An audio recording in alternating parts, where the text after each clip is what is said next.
بسم اللہ الرحمن الرحیم۔ سوال ہے کہ کسی کو گود لینا کیسا ہے؟ یعنی کہ کوئی کسی کی اولاد نہیں ہے اور وہ کسی دوسرے کے بچے کو گود لیتا ہے اور اس کو اپنا بیٹا بنا لیتا ہے، اس کی پرورش کرتا ہے، اس کی کفالت کرتا ہے، تو اس کا کیا حکم ہے؟ دیکھیے، کسی کے بچے کو گود لینا، اس کی پرورش کرنا، اس کی کفالت کرنا، یہ تو درست ہے، لیکن حقیقی بیٹے کا درجہ اس کو دینا یا اسی طریقے سے اس کو وراثت کا حقدار سمجھ لینا، یہ شرعاً درست نہیں ہے، بلکہ یہ باطل ہے۔ اگر وہ بچہ ایسا ہے کہ جس بچے کو آپ نے گود لیا ہے، اگر اس بچے کے درمیان اور آپ کے درمیان کوئی حرمت والا رشتہ نہیں ہے، تو بالغ ہونے کے بعد اس بچے سے آپ پر پردہ کرنا بھی فرض ہو جائے گا، ضروری ہو جائے گا۔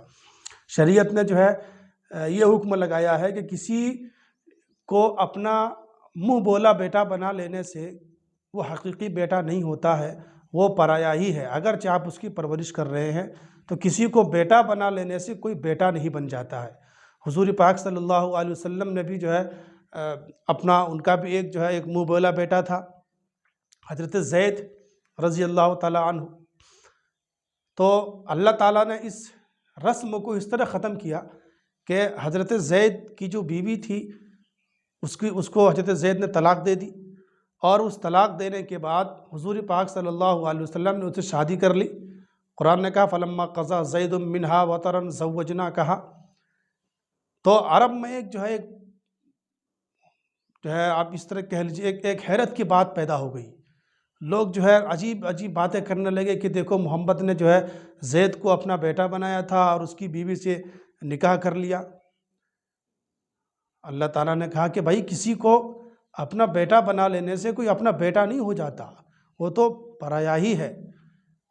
اور اسی طریقے سے آپ کسی کے بچے کو گود لے کر کے اس کو وراثت میں حصہ دے رہے ہیں، حالانکہ شریعت میں وارثین کا حصہ مقرر ہے قرآن میں، حدیث میں، لیکن ان حصے داروں میں سے کہیں بھی لے پالک کا ذکر نہیں ہے، منہ بولا بیٹا کا ذکر نہیں ہے، متبنہ کا ذکر کہیں نہیں ہے۔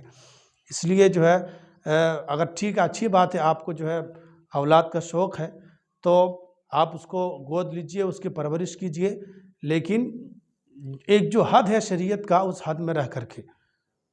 آپ کا جو حقیقی اولاد ہے وہ دوسرا کا بچہ، دوسری کی اولاد اس درجے کو نہیں پہنچ سکتی، لہٰذا جو خرافات ہو رہے ہیں آج کل منہ بولا بیٹا کے نام پر، اس سے بچنا چاہیے۔ وما علینا الا البلاغ۔